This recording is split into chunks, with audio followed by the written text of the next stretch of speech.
সীমান্তে আজ আমি প্রহরী, অনেক রক্তাক্ত পথ অতিক্রম করে আজ এখানে এসে থমকে দাঁড়িয়েছি স্বদেশের সীমানায়।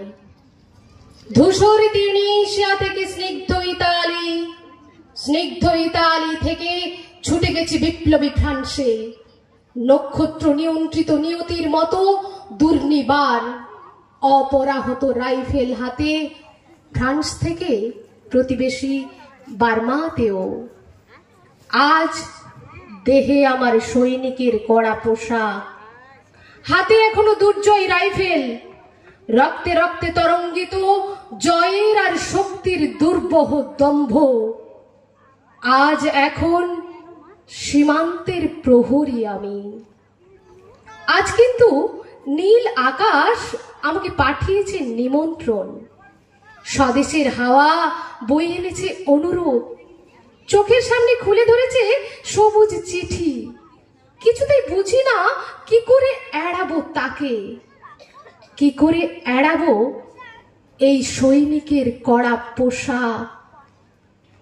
যুদ্ধ শেষ, মাঠে মাঠে প্রসারিত শান্তি, চোখে এসে লাগছে তারই শীতল হাওয়া।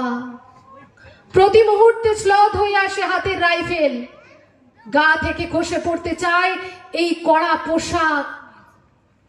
রাত্রে চাঁদ ওঠে, আমার চোখে ঘুম নেই।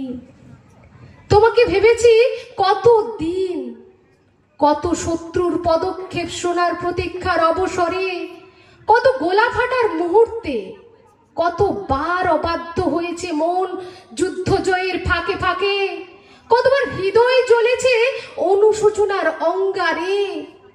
তোমার আর তোমাদের ভাবনায় তোমাকে ফেলে এসেছি দারিদ্র্যের মধ্যে, ছুড়ে দিয়েছি দুর্ভিক্ষের আগুনে, ঝড়ে আর বন্যায়, মারি আর মড়কের দুঃসহ আঘাতে বারবার বিপন্ন হয়েছে তোমাদের অস্তিত্ব।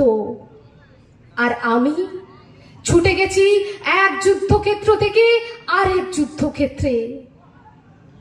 জানি না আজও আছো কি নেই, দুর্ভিক্ষে ফাঁকা আর বন্যায় তলিয়ে গেছে কিনা ভিটে জানি না, তাও তবু লিখছি তোমাকে আজ, লিখছি আত্মম্ভর আশায়।